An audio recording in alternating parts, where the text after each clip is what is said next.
Okay, I think we're ready to begin the March 2023 meeting of the Tennessee Real Estate Commission. Could we have our public disclaimer from Ms. Maxwell, please? Yes. Notice of the March meeting of the Real Estate Commission, including date, time, and location, has been noticed on the Tennessee Real Estate website since November 3rd, 2022. Additionally, this month's agenda has been posted on the website since Friday, March 3rd, 2023. Now for the roll. Commissioner Joe Begley. Here. Commissioner DJ Ferris. Commissioner Jeff Diaz. Here. Commissioner Steve Gwynn. Here. Commissioner John Moffitt. Commissioner Joan Smith. Here. Commissioner Stacy Torbett. Commissioner Kathy Tucker. Here. Chair Marcia Frakes. Here. You have a quorum. Great. At this time, I'll ask Commissioner DJ Ferris if he would lead us in a prayer, and then we'll have the pledge to the flag, please. Let us pray. Dear Lord, thank you for this day you have created, you have ordered it, and we are now in it, and we ask that you go before us. May you be glorified in all we say and do. Thank you for everyone who has made this time possible, and be with the people of Tennessee as we discuss the matters relating to them. Again, we thank you for this day. It's in Jesus' name I pray. Amen.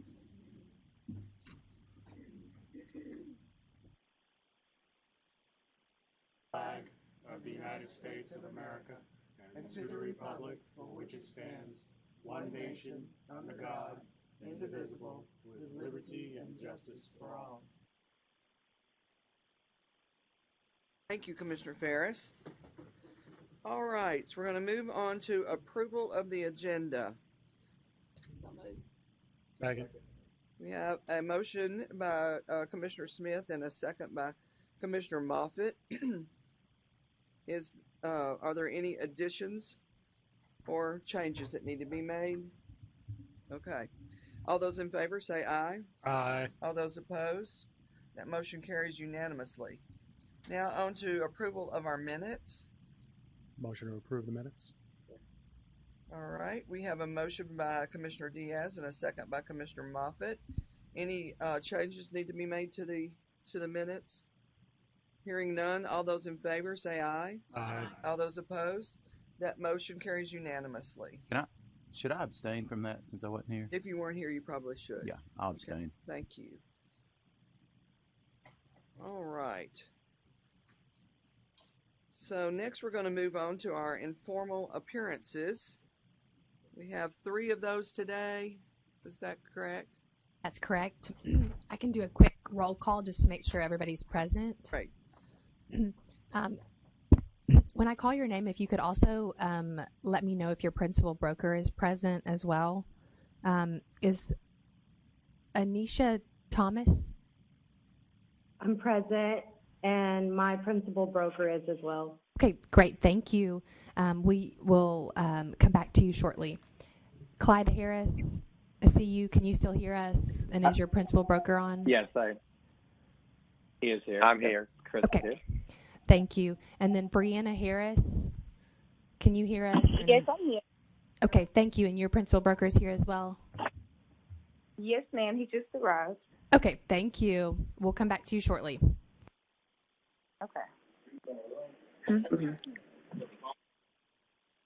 Okay, Ms. Maxwell, would you give us an introduction to our first candidate, please? Yes. Anisha, you will be up first. Before you have applicant Anisha Thomas and her principal broker, Joel Sanders. Ms. Thomas has taken the Tennessee Real Estate Affiliate Broker exam. A summary of the criminal and disciplinary sanction is Class C felony of possession of a controlled substance. Her statement and letter of recommendations can be found on your iPad. Great, thank you. So good morning, Ms. Thomas, and Joel Sanders. Glad to have you all here today.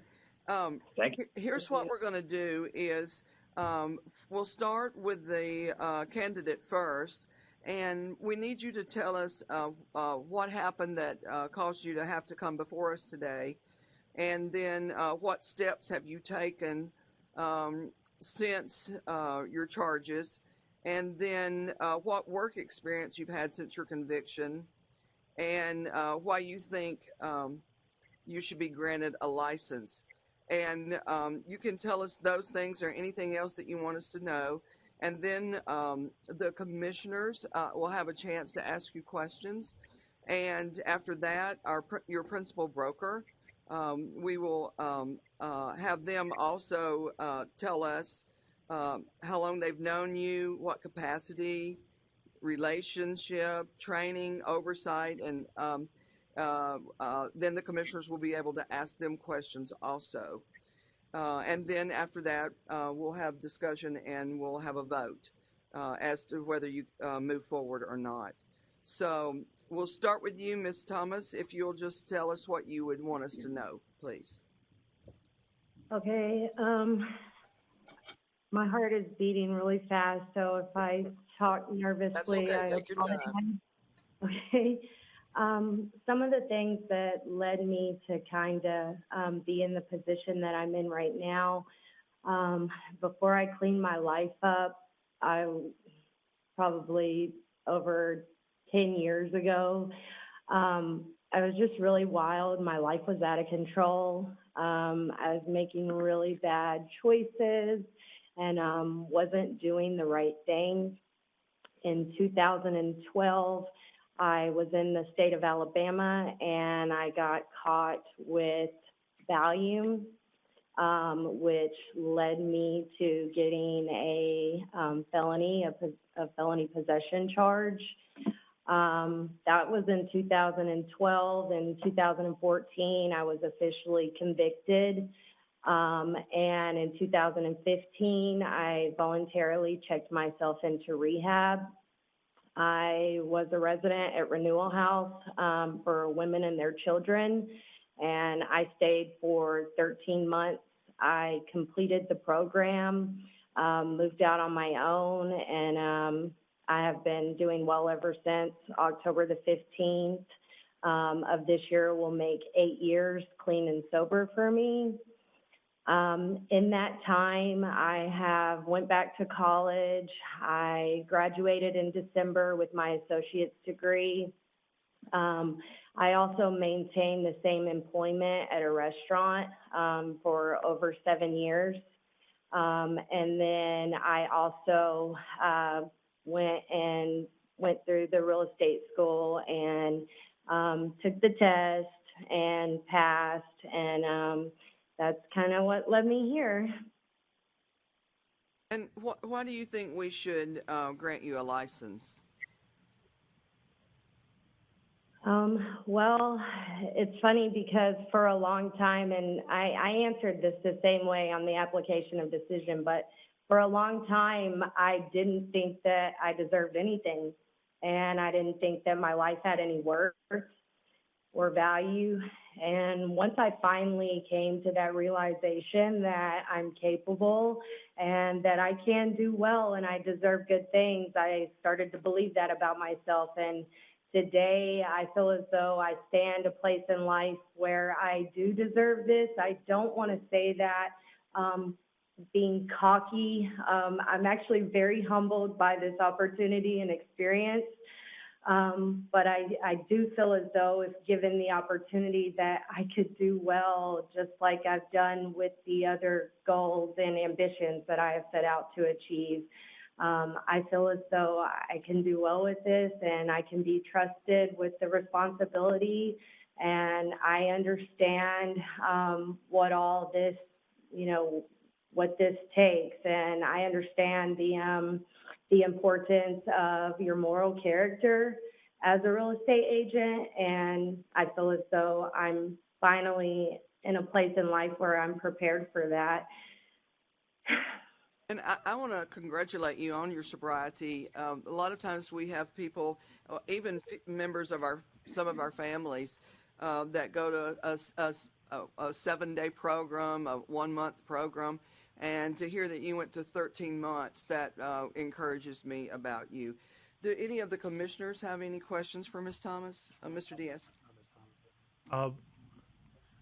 I'm a little confused because in the paperwork that we have from Ms. Thomas, she mentions her dates in being in the 2012 timeframe, but the dates that she listed are 07, 08,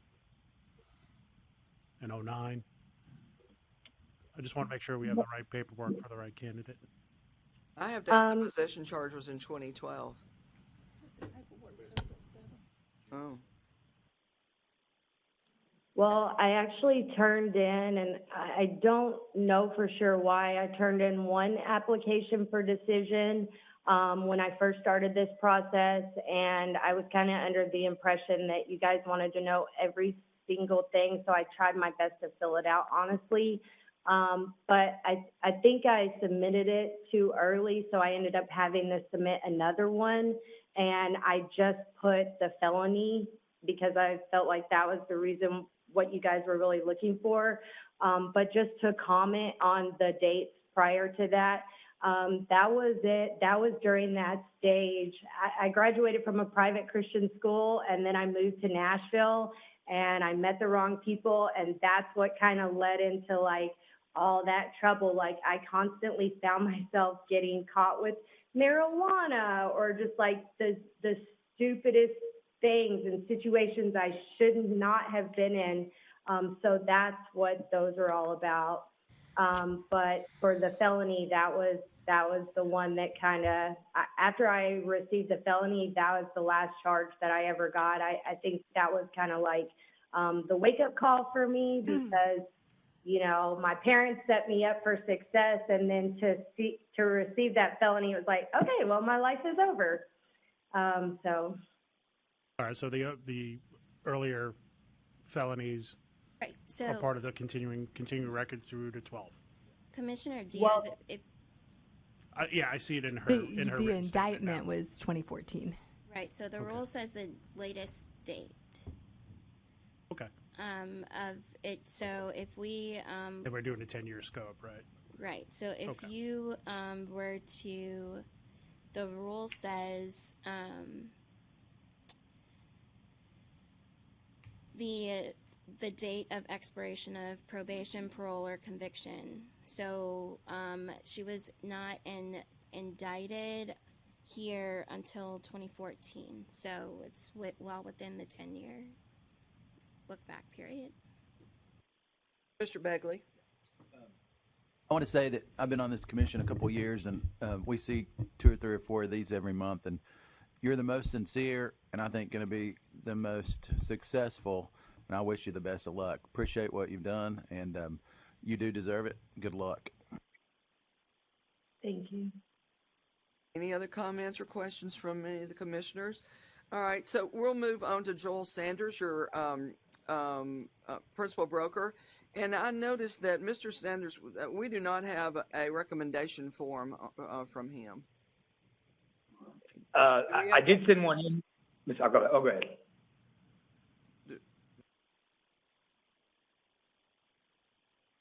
We do have one. It just seems like it did not make it onto the in the packet. Okay.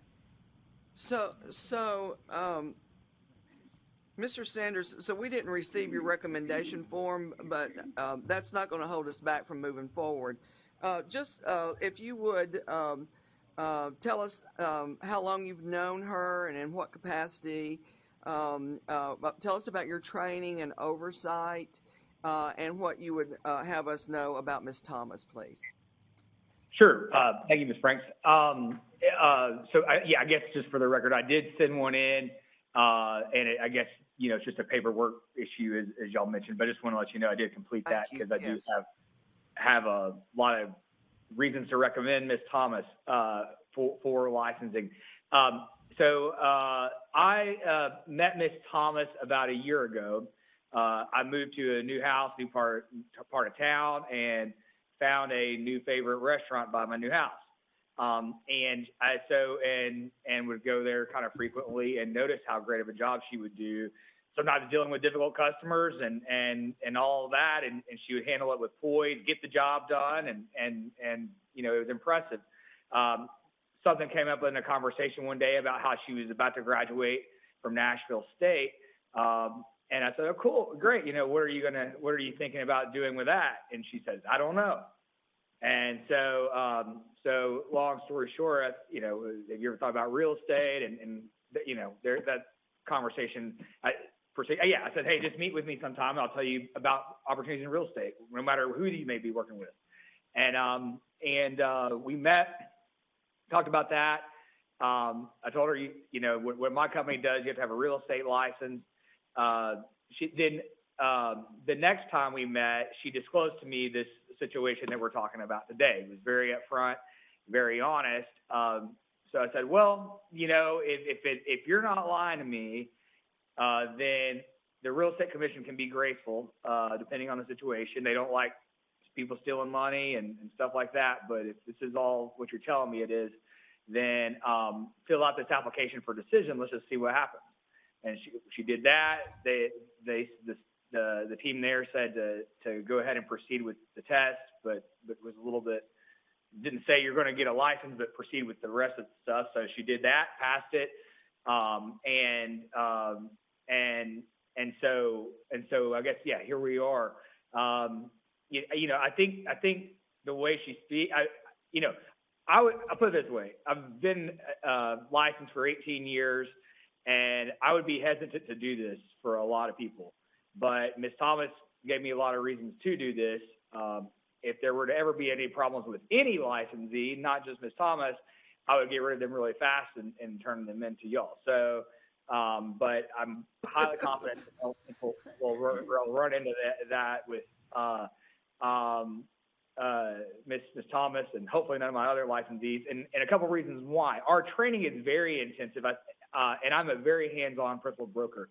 I meet with our entire team twice per week in person to go through all kinds of stuff. And I talk to anyone new on our team daily. We have a daily check-in that we do for 2 months.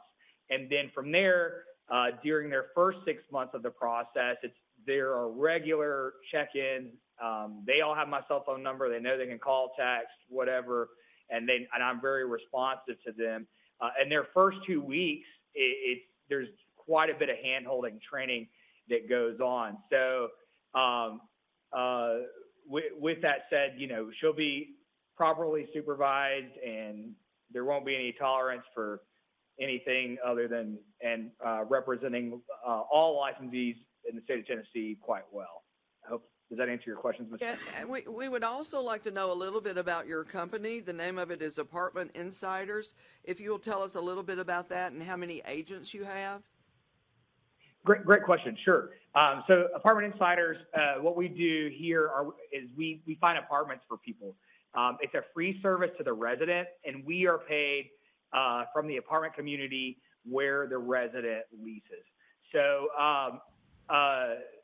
Sarah Matthews, who used to work at the commission and represented us in other matters related to real estate, she told me that she's like, I don't know, if y'all would really need a license or not, but to be on the safe side, I also think it's, adds a level of professionalism to our team. We have a unique business model within the real estate space, but I've just kept, our team licensed just to be, given that I think it sometimes falls in some gray area as to whether or not we need licenses or not. Does that answer your question? And how many agents do you oversee? I oversee 2 right now. So. How many? Two. 2. Okay. All right. Any commissioners have questions for Mr. Sanders? Motion to approve this applicant. Okay, we have a motion to approve by Mr. Diaz and a second by Ms. Smith. Any other discussion? All those in favor say aye. Aye. All those opposed? That motion carries unanimously, Ms. Thomas, and we wish you the best of luck, and we're very happy for you and the direction that your life has changed to. Make your broker proud of you. I will. I'll make you all proud. Thank you. Thank you. Thank you so much. Thank I'm you. so grateful. Congratulations. But before we move on to the next candidate, I know a couple of people have come into the room. I want to make sure that you've signed in the back. If you're here for CE credit, you'll need to sign in and then sign out. Okay. All right. So, Ms. Maxwell, will you tell us about candidate B, please? Yes. Candidate B, Clyde Harris, if you're still present.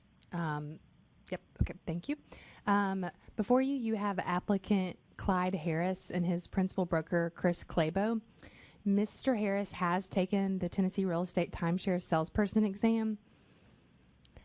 A summary of the criminal and disciplinary sanction is theft under 500. His statement and a letter of recommendation can be found on your iPad. Okay. Good morning, Mr. Harris. How are you today? I'm doing well. How are you? Good. I like that bow tie. So Thank you you. heard the last conversation that we had with Ms. Thomas. Did you understand how and what we're looking for? I do. I do. Okay. So if you'll tell us about what's gotten you here today, please. Well, what's landed me in front of you today is kind of it's an embarrassing and interesting story. I had just moved from New York City. I worked with some of the people from Dancing with the Stars there to help grow their company. They started with 2 locations and now grew to 19 across the U.S. And under my system that I created for them, I wanted to become a champion. So I moved back to Tennessee to dance with Summer Elkin. And I worked with her company. It was her husband actually owned a studio. So I was in the process of transferring everything, back to Tennessee, and so I was cashing my checks at Walmart. And when I went to go to Walmart to buy some things, instead of going to the register first, I decided that I was going to go directly and take all my stuff to the money center.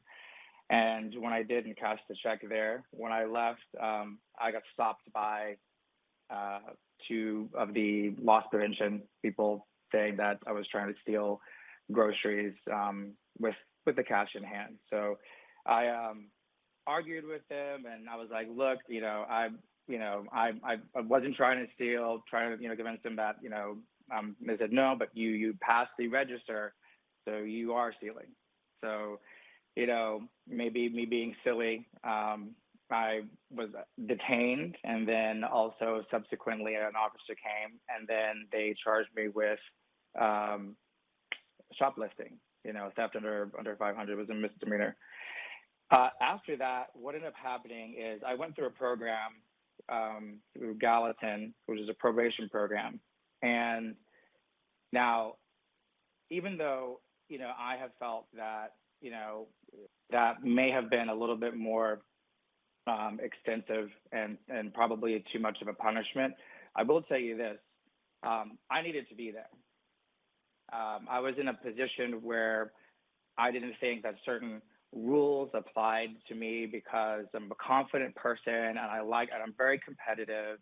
And that really made me really evaluate my life and my choices. And as a matter of fact, I think that program is probably one of the best programs in the state of Tennessee, that probation program. What they do is they take you for, it's a year long, but you go through this 12-step kind of 12-week program.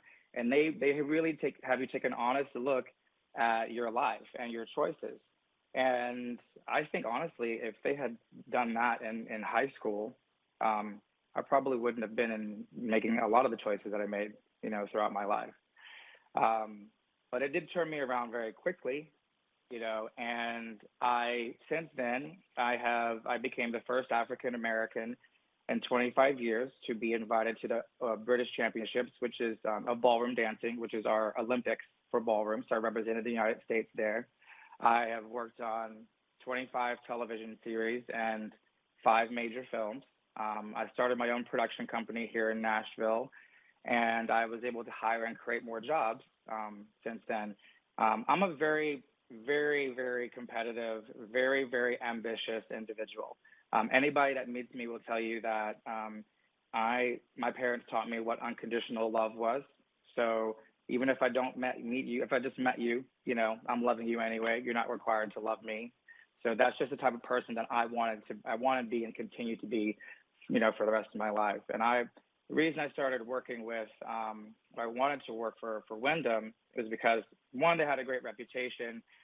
Two, in the interview, one person told me in the interview that, you know, you came in for another job in marketing, but I think it would be an insult for me to give you a job that only makes $18 an hour. So if you trust me, then and go through this process and through the training, then we can change your life. And by doing that, what will happen is my goal is to change other people's lives. My goal is to be so successful that I can create opportunities for other people. That's just how I was raised and who I was. And was I perfect? Did I make, you know, a lot of wrong choices in the past?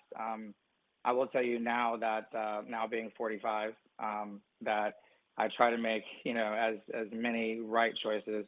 The right choice was for me is to come to this company. I'm loving everything that I learned. They help a lot of people. They're great in the community. Since then, I've made it a dedication, you know, since this happened, you know, to me. I finished in 2017 is when I actually finished the probation and when I actually expired.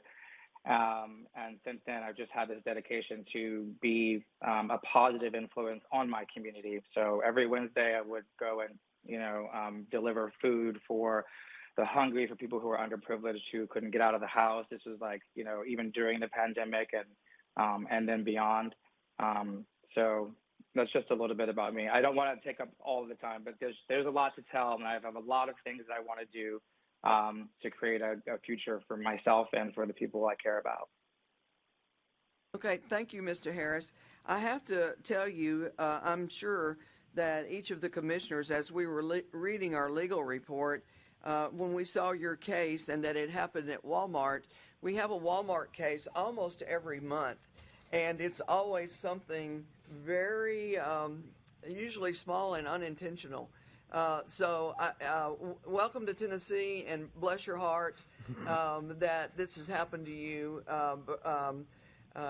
You're not the only one. Let me just say that. So I appreciate you talking to us about what all you are planning on doing. Any questions from any of the commissioners for him? Okay, so now, thank you. We'll talk to your principal broker now, Chris Claybo. If you would tell us what Mr. Harris is going to be doing for you, and why you want him with your company, how you will train them, exactly what he'll be doing, and anything you want to tell us about him, please. Yes. Well, good morning. Mr. Harris, he came to us a couple of weeks ago. He has passed our internal background checks. He has now completed our 2-week training class, doing very well. We are awfully excited about him being part of our team. He brings a lot of energy, he brings a lot of just great things to every day. When you meet him, you want to smile every time you do.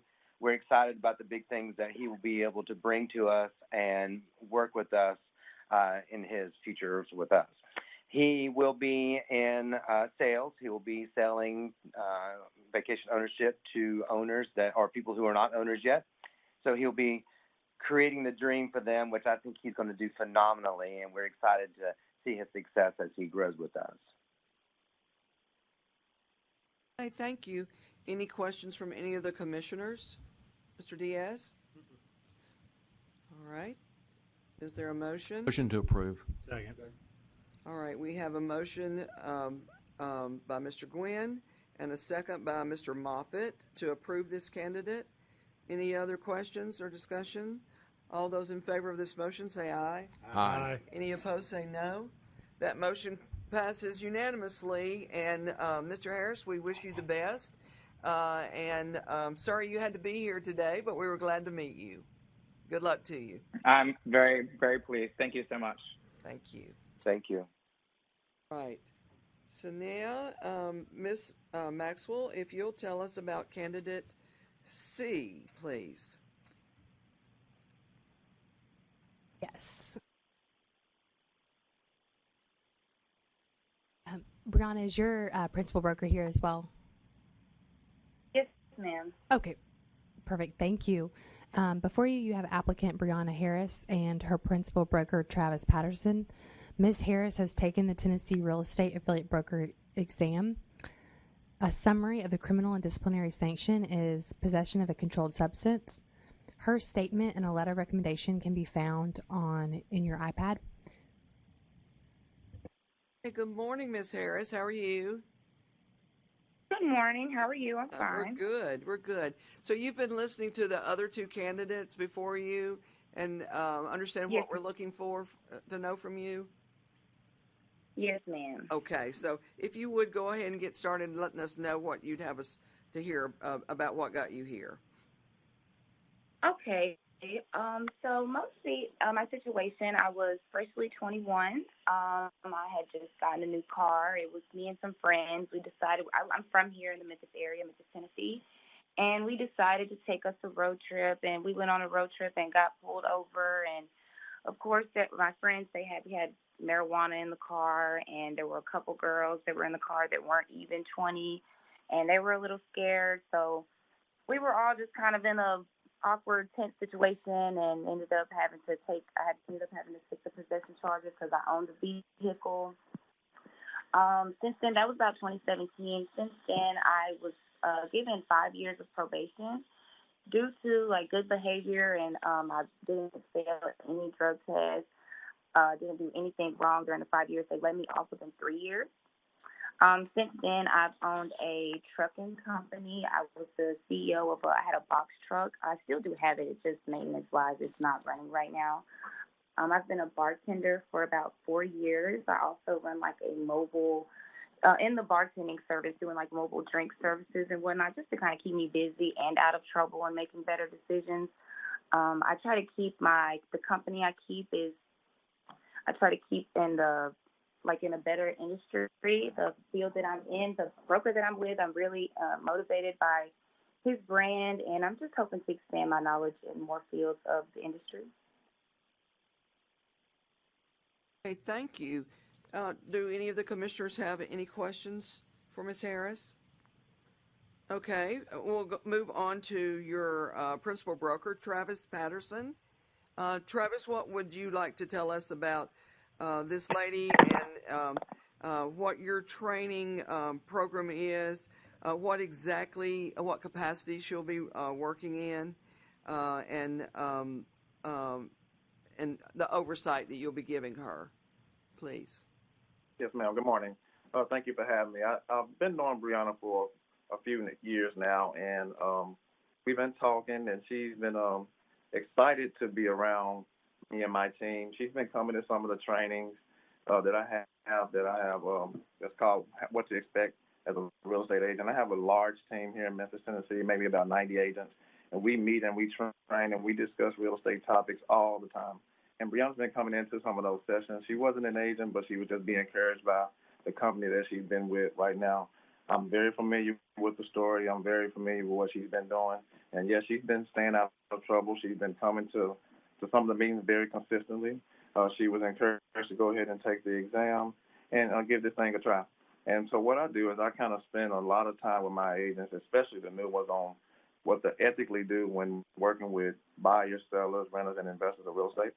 And we have these trainings, and we go to the board on a regular basis. I actually have a certification that each agent has to pass once they on board with my course. I partner with Chattanooga State University. I teach people how to get general contractors license up to $125,000 without taking the exam, and they submit themselves to the board. So we're all about compliance and ethics and being business professionals. And I think Brianna, if she stays around me and my group, I think she'll be in a great position. Right now, when starting off, she'll just be an assistant with contract to close and a buyer's agent to show property along with me. We'll give that about a year's time to kind of see how she interacts with the other buyers. So I think she's on a good road to success if she just keeps what she's doing up. Hey, thank you, Mr. Patterson. How long have you been a principal broker? I've been a broker since 2015. I was a principal broker for First National Realty, now called Best Real Estate Company. I managed over 300 plus agents in the Memphis area, and I branched off to Patterson Homes Real Estate Company in 2019, and started off with about 8 agents, and it organically grew to 90 agents. And I have brokers on my team. I have about 3 brokers that's on my team. I have a couple of builders. I have a lot of business professionals that's around me. So we've been in business for maybe 5 years with Patterson Homes, but almost 9 years with as a principal broker. Thank you. Do any of the commissioners have questions for Mr. Patterson? All right, I don't see any questions. Is there a motion? Motion to approve this applicant. All right, we have a motion by Mr. Diaz and a second by Commissioner Tucker to approve this applicant. Any further discussion? All those in favor say aye. Aye. All those opposed say no. That motion carries unanimously. Congratulations, Brianna. I hope you have a successful career, and welcome to the real estate profession. Thank you guys so much. I appreciate you. Thank you. Have a good day.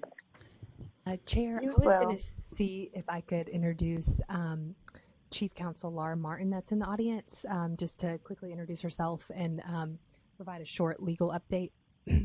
Yes, that would be great.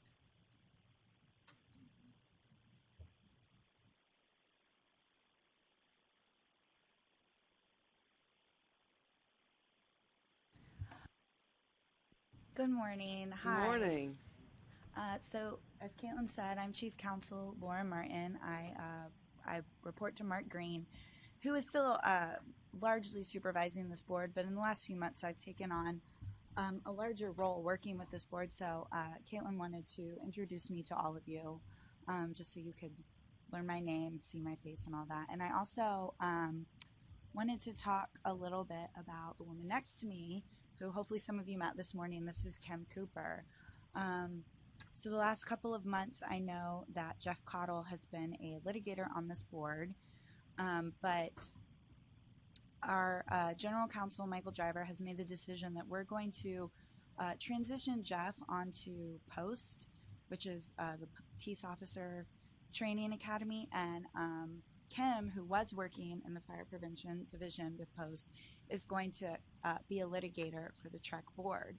Kim, prior to working in fire prevention, was actually a litigator with the regulatory boards for several years, and then was a DA, I believe, for several years before that. So we are getting quite an experienced litigator, and I'm really excited to have her come back to the reg boards team. Jeff had a personal emergency this morning, but he is going to call in during the consent agenda so that he can talk to you guys about his cases, because he has been working those cases and they will be presented to you today by him. So I just wanted to give you guys that update so that next month when Kim is presenting cases to you guys, you're not so discombobulated. And then also to let you guys know who I am and let you know that I'm always available if you ever want to reach out if you have any questions or anything. And then, of course, we still have the lovely Miss Anna Matlock, who will continue to be on this board.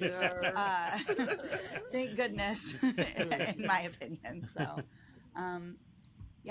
so that's it. That was the legal update. And, I hope I get a chance to speak with you guys all in the future. We appreciate you coming in and also bringing Ms. Cooper with you. We also think a lot of Jeff and hope and we wish him success. I know he'll be very successful at Post, so that's a great fit for him. And we appreciate you being here. We also want to give our greetings to Mark Green, who I know has had a lot of medical problems, and we're just want you to let him know that we're thinking of him, and we look forward to seeing him soon too. Yes, of course, I will pass that along to Mark. Mark did have some medical issues. He is working again, but not really commuting in very often. and I'm Anna's supervisor, so I have been taking on a larger role at track. But Mark is doing well, and he is back to work, so I will pass that along to him. That's great. We also want to brag on our attorneys. Okay. I was so happy when we got our legal reports that I only had 2 or 3 cases to pull, which means they have learned us. They know what what we find egregious and what we don't, and so that just makes our meeting go so much more timely. And Anna is just always doing a superb job for us, and I'd like to thank you for, and we would beg you to let her stay here also. Oh, of course. I certainly would like Anna to stay here as long as she would like to. All right, that's unanimous then. Because nobody else wants us. Look, we've even learned her eye rolls at this point. So as have I. I'm sorry, Anna. Giving you a hard time. Well, we appreciate you being here today, and thank you you for letting us and come before the commission today. Thank you so much.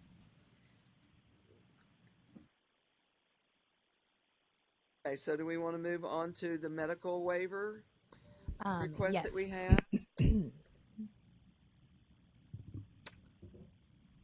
Okay, on your iPad, you should have a medical waiver for Heather Carter. She is asking for a fee request of $100. It's for the renewal late fee. She has submitted a letter detailing the health record and the reason that she was unable to renew her license timely. And you will see that on the iPad.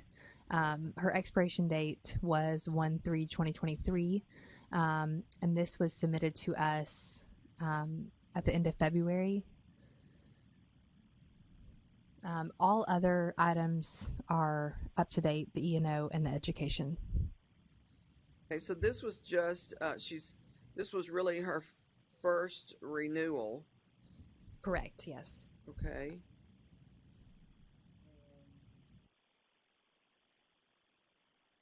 Do you have any questions for Ms. Maxwell or any discussion needed about this case? Any motions? Move to approve this request. All right, we have a motion to approve by Mr. Diaz and a second by Mr. Moffitt. Any discussion? All those in favor say aye. Aye. All those opposed? That motion carries unanimously. And next, we're going to move on to the Education Director's Report. Our esteemed E. Ross White, who we also pray never leaves us either. So, how are you, Mr. White? Thank you, Madam Chair. I appreciate that. Doing well this morning. Members of the commission, hope everybody else is doing well. And we have a little bit of a nippy air this morning, but that's good for us, I think. And we'll move right into the education report. Before you today, I would like to tell you that I have reviewed all the new providers. We had several this time, and instructors and courses for March 8th this morning, and I'd like to present them M1 through M36 for your review and approval. Anybody have any questions about any of these courses? Any discussion? Any motions? Motion to approve courses M1 to M36. Second. All right, we have a motion to approve by Mr. Diaz and a second by Ms. Tucker. Any other discussion about it? All those in favor say aye. Aye. All those opposed? Well, that was easy, Mr. White. That motion carries unanimously. Thank you, Madam Chair, members of the commission. And now on to our instructors. Hey, on your iPads, I have the instructor background report for March. I believe I have 2.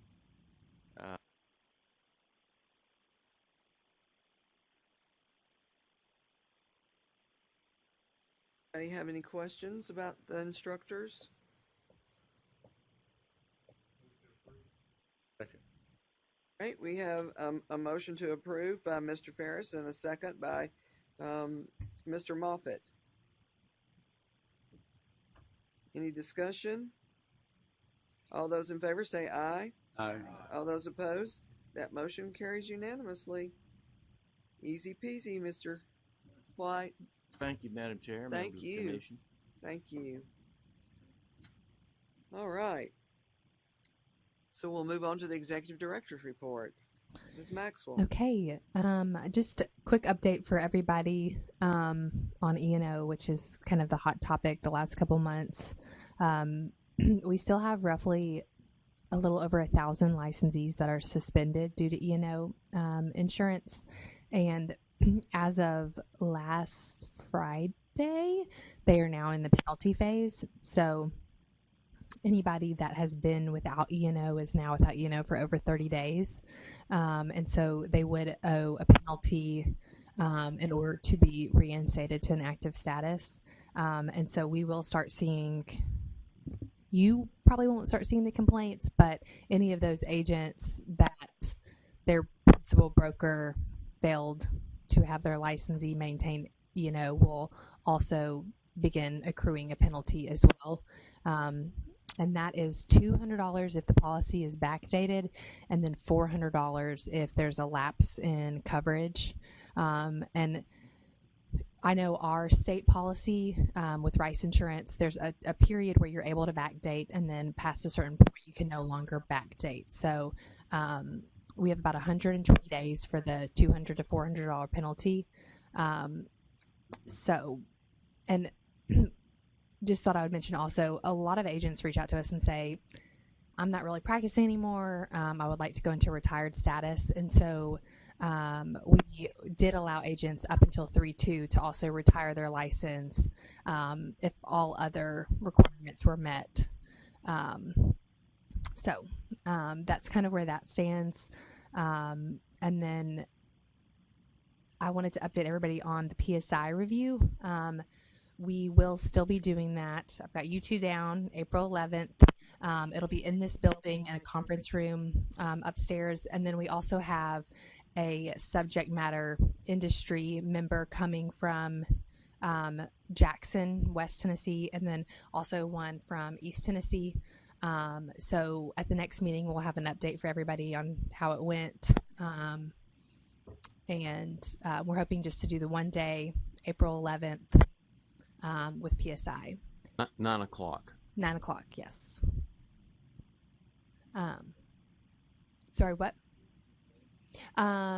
You missed out. You did miss out. Apologize. But we decided on 7.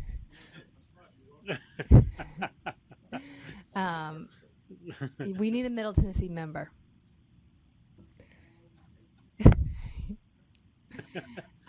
Live in the wrong geographical area. Sorry, DJ. Yes, so we decided 7 is a good number. I think it helps to have not too many people, and then also to have an odd number for discussion. We'll be reviewing questions that cause trouble on the exam, and then adding any new laws or rules, or removing any questions that are no longer relevant. And that will be the day before our next, our April meeting. That's correct, yes. So I suppose that Mr. Gwynn's accommodations will be yes, furnished? Oh, you're driving in Tuesday morning? Correct. He would have the option, Okay. if you wanted to come in the night before, you would have that option. But I know we did try to sync it up so that it wouldn't be multiple drives within the month. So,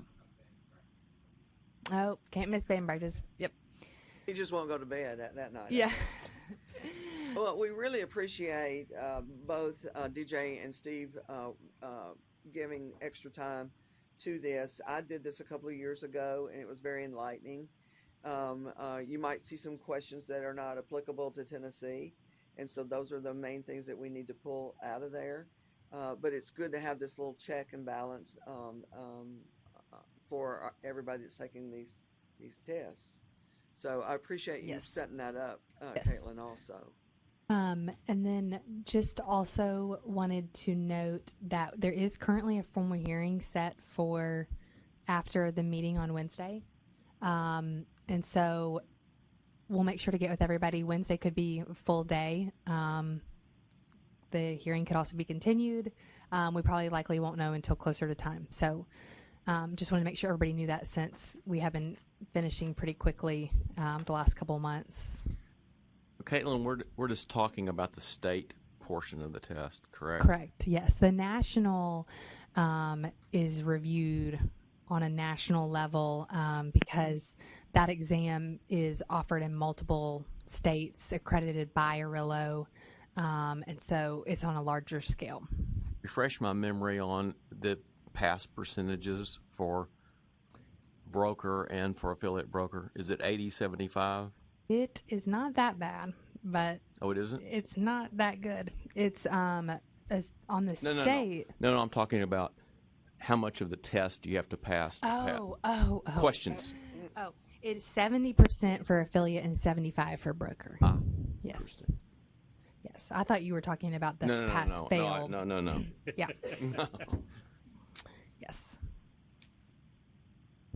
Any questions? We wanted to ask about, it was brought up at the TR meeting about the CE broker and how, I know that, I don't know if everyone was, but I was reached out to fill out a survey about it by Commerce and Insurance, asked us to do that. I don't know if everybody else. Are you talking about public search? Public search. Yes. There's a survey for public search. Yes. Yeah. So I was wondering, was there any outcome from that survey? So that was not something I was involved with. Okay. It was our admin team that sent out that survey. And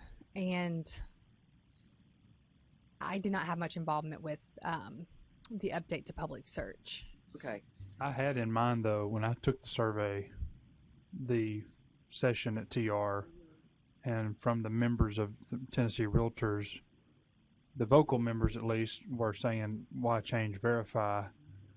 And so got the survey a week or two later, which I thought was timely. It might not have been related, but I tried it out, and I found it to be very good. I searched a few people that I thought of, and it seemed to function well to me. You could see their license, their hours, everything, but I mistakenly thought it was, then my survey answers were very skewed then because I thought it was the what we were talking about at TR.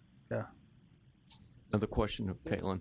On the test, the percentages, does the commission control those percentages? Meaning, if we wanted to increase the pass number, can we do that, or can we lower it, or how does that work? I actually just was reviewing this. It's actually in the law. In this? Mm-hmm. Let me pull it up, and I can. And it's tell been you. that. I mean, I had a license 38 years, and it's been Those percentages forever. So we haven't looked at tweaking those numbers Want them to in go 30 up or years. down? I don't know. Well, I it's just not- I would tell you that I just passed the Mississippi test, and their percentages are higher. They're pass. It's under 6213 304 written examinations. 62.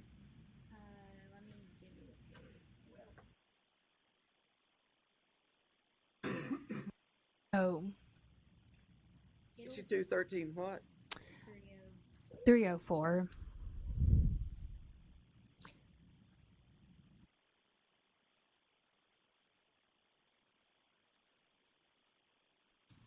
So it should be around page 31. Yes. So, That's 70%. right. Under 7B, 8B. It's different for affiliate versus broker, correct? Or no?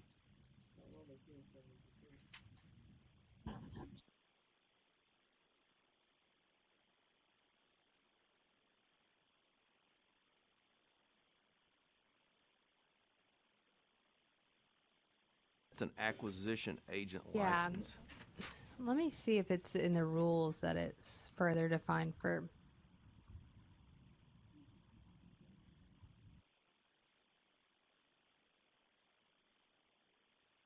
Yeah, I think I might have been mistaken. That is for acquisition and timeshare. Yeah. acquisition.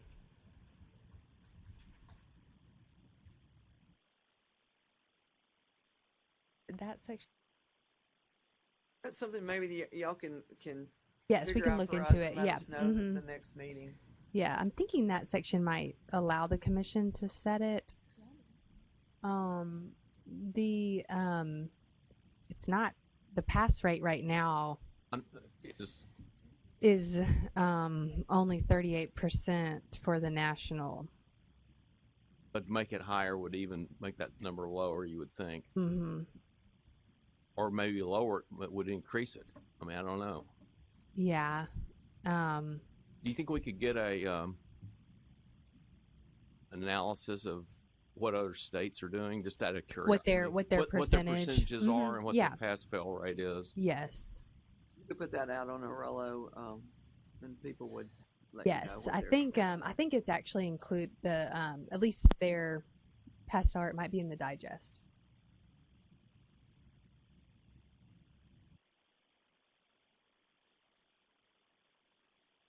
Okay, so back to the CE broker then.